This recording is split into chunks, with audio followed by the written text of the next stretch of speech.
सिर्फ इसलिए कि एक लड़की अपने पेरेंट्स से झगड़ा करती थी और अक्सर दरवाज़ा ज़ोर से बंद करती थी, उसके पेरेंट्स ने सीधा दरवाज़ा ही निकाल दिया। उनको लगा कि अब वो सीधी हो जाएगी, लेकिन इससे लड़की और ज़्यादा गुस्से में आ गई।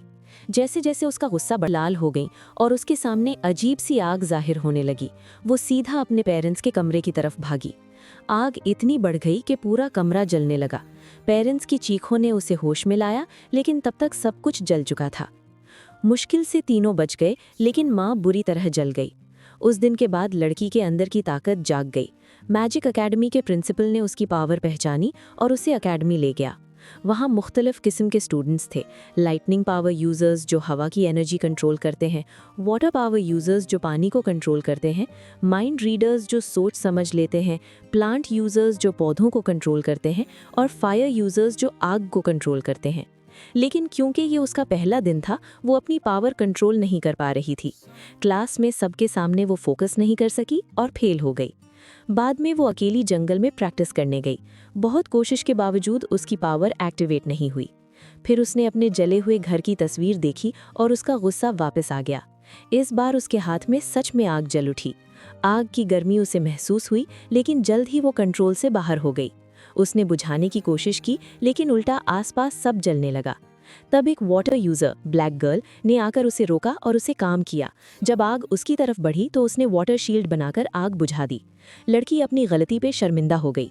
वाटर यूजर ने उसे तसल्ली दी और कहा कि शुरू में ऐसा होता है। फिर उसने महसूस किया कि इतनी पावरफुल मैजिक आम इंसान की नहीं हो सकती। उसका खून कुछ खास है। असल में वो एक असली फेरी नस्ल से थी, और ये जो वो इंसानी दुनिया में पली बड़ी, मुमकिन है कि बचपन में किसी इंसान के साथ एक्सचेंज हो गई हो। ब्लैक फेरी की बात सुनकर लियर गहरी सोच में चली गई। उसने अपनी ब्लड लाइन के बारे में सर्च किया और सच में फेरी वर्ल्ड में एक्सचेंज का कॉन्सेप्ट मिला। उसे याद आया कि उसकी क्लासमेट के पास एक टेलीपोर्ट रिंग है। उसने वो रिंग ले ली और फेरी वर्ल्ड के बॉर्डर पर जाकर पोर्टल के जरिए वापस अपनी दुनिया आ गई। वो सीधा अपने पेरेंट्स से सच पूछना चाहती थी, लेकिन घर के दरवाजे पर जाकर रुक गई। उसे डर था कि कहीं सच जानकर वो फिर से कंट्रोल लूज न कर दे और अपने पेरेंट्स को नुकसान न पहुंचाए। इसलिए वो वापस मुड़ गई। जब वो वापस पोर्टल की तरफ जा रही थी, अचानक उसे घर के अंदर से अजीब आवाज सुनाई दी। घबराहट में उसके हाथ से टेलीपोर्ट रिंग गिरकर सीवर में चली गई। वो डर कर छुप गई, लेकिन मॉन्स्टर ने खिड़की तोड़ दी। मजबूरन वो सीवर में गई ताकि रिंग वापस ले सके, लेकिन देर हो चुकी थी। रिंग पहले ही मॉन्स्टर के हाथ लग चुकी थी। जब मॉन्स्टर उसे पकड़ने वाला था, तभी एकेडमी की प्रिंसिपल आ गई और उसने मॉन्स्टर को रोक लिया। पता चला कि ये जैंगमो नाम का डेंजरस क्रीचर है। प्रिंसिपल ने उसे कैप्चर कर लिया और प्लान बनाया कि कुछ दिन बाद उसे स्पेशल जेल भेजा जाएगा। दूसरी तरफ जिस लड़की की रिंग थी, उसे पता चला कि रिंग खो गई है। वो बहुत गुस्से में आ गई। असल में वो रॉयल फैमिली से थी और वो रिंग उनके खानदान की अमानत थी। अगर क्वीन को पता चल जाता तो बहुत बुरा होता। इसलिए सब फेरीज ने मिलकर प्लान बनाया कि जैंगमो से रिंग वापस लेनी है। जब वो लोग उस जगह पहुंचे जहां मॉन्स्टर को रखा गया था, वो वहां से गायब था। इसी वक्त जंगल फेरी को अचानक दर्द महसूस हुआ। जब सबने ऊपर देखा तो जंगल डार्क हो चुका था। ये सब मॉन्स्टर की वजह से था। कुछ सोल्जर्स भी अटैक हुए और जो बचे उनमें इन्फेक्शन फैल रहा था। अर्थ फेरी ने अपनी पावर से उन्हें कंट्रोल किया और दबा दी। फिर सब दो ग्रुप्स में डिवाइड हो गए। एक ग्रुप इंजर्ड सोल्जर को फेरी वर्ल्ड ले गया और लेयर प्लस ब्लैक फेरी मॉन्स्टर को ढूंढने निकल पड़े। डार्क फॉरेस्ट में लेयर ने फाइनली जैंगमो को देख लिया। जैंगमो का साया सामने आया। लियर ने तुरंत अपनी तवज्जो जमा की और एक आग का सांप बनाकर जैंगमो पर हमला किया, लेकिन उसकी आग कंट्रोल से बाहर थी। आखिर में ब्लैक फेरी ने पानी की पावर यूज करके जैंगमो को रोक दिया। थोड़ी मुश्किल के बाद उन्होंने टेलीपोर्ट रिंग वापस हासिल कर ली। लियर ने सोचा कि अब सब ठीक हो गया है, लेकिन उस रात अचानक उसकी आंखें पलट गई और उसके दिमाग में अजीब तस्वीरें आने लगी। होश में आने के बाद उसे समझ आ गया कि वो वाकई एक फेरी है जो इंसानी दुनिया में बदल दी गई थी। अपनी पहचान जानने के लिए वो चुपके से एकेडमी के रिकॉर्ड्स रूम गई। वहाँ उसे अपने ख्यालों में आने वाले शख्स की तस्वीर मिल गई। उसने उसकी फ़ोटो मोबाइल से ले ली और प्रिंसिपल के पास गई। प्रिंसिपल ने बताया कि ये शख्स पहले एकेडमी का हेड था, लेकिन उसकी ज़िंदगी के बारे में ज़्यादा मालूमात नहीं और वो अब मर चुका है। ये सुनकर लियर टूट गई। अपने जज्बात कंट्रोल ना कर पाकर वो ट्रेनिंग एरिया में चली गई। उसके सामने आग जल रही थी, बिल्कुल उसके दिल की तरह बेचैन। तभी उसका दोस्त लैंटियन वहां आया, जो आर्मर पहने हुए था और किसी मिशन पर जा रहा था। पता चला कि एक डेंजरस क्रीचर ने पहले उनके इंस्ट्रक्टर पर हमला किया था और इन्फेक्शन अभी तक खत्म नहीं हुआ, इसलिए लैंटियन उस क्रीचर को ढूंढने जा रहा था। अचानक लियर को उस क्रीचर की आवाज़ महसूस हुई। लैंटियन फौरन जंगल की तरफ भाग गया और लियर भी उसके पीछे चल पड़ी।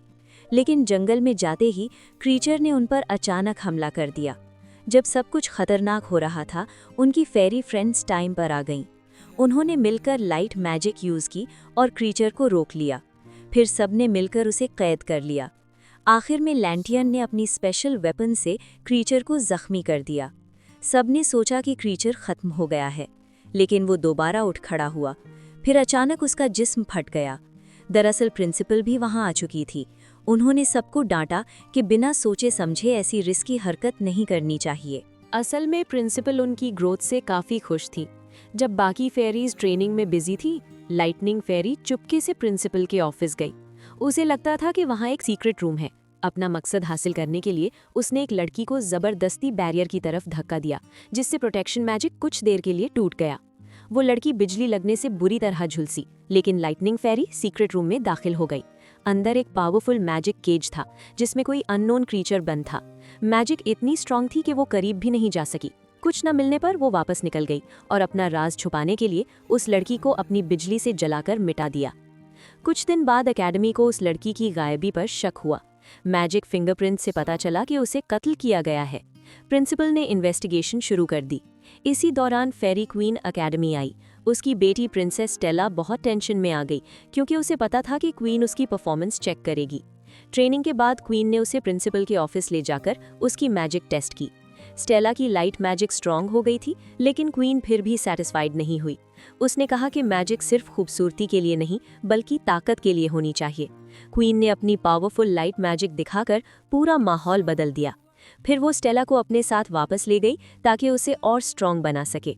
दूसरी तरफ लेयर अपनी असल पहचान जानने के लिए पुराने रिकॉर्ड्स के स्टोर रूम में गई। उसके साथ एक फेरी बीएट्रिस भी थी, जिसने कहा कि वो उसकी मदद करेगी। दोनों ने मिलकर सीक्रेट रूम में जाकर पुराने हेडमास्टर के रिकॉर्ड्स देखे और एक जगह का पता लगाया, जिवावान वैली। जब वो वहां पहुंची तो वहां किसी बस्ती का कोई निशान नहीं था। तब बीएट्रिस ने अपनी लाइटनिंग पावर से इल्यूजन तोड़ दिया और असल में तबाहशुदा शहर सामने आ गया। उसने सच बताया कि वो दोनों यहीं पैदा हुई थीं और उनके खानदान एक पुरानी जंग में मर गए थे और इस तबाही के पीछे एकेडमी के प्रिंसिपल का हाथ था। ये सुनकर लेयर हैरान रह गई, लेकिन उसे याद आया कि उसके साथ भी पहले कुछ ऐसा हुआ था, इसलिए उसने बात मान ली। वापस आते वक्त उनकी गाड़ी पर हमला हुआ। बीएट्रिस भागने लगी, लेकिन जमीन दलदल बन गई और प्रिंसिपल ने उसे पकड़ लिया। उस पर इल्जाम लगाया गया कि उसने एकेडमी के इंस्ट्रक्टर को कत्ल किया है। लेकिन लेयर अब सब पर शक करने लगी थी। उसने प्रिंसिपल पर भरोसा करना छोड़ दिया और जिवान वैली वाली बात भी छुपाई। प्रिंसिपल ने भी महसूस कर लिया कि लेयर कुछ छुपा रही है।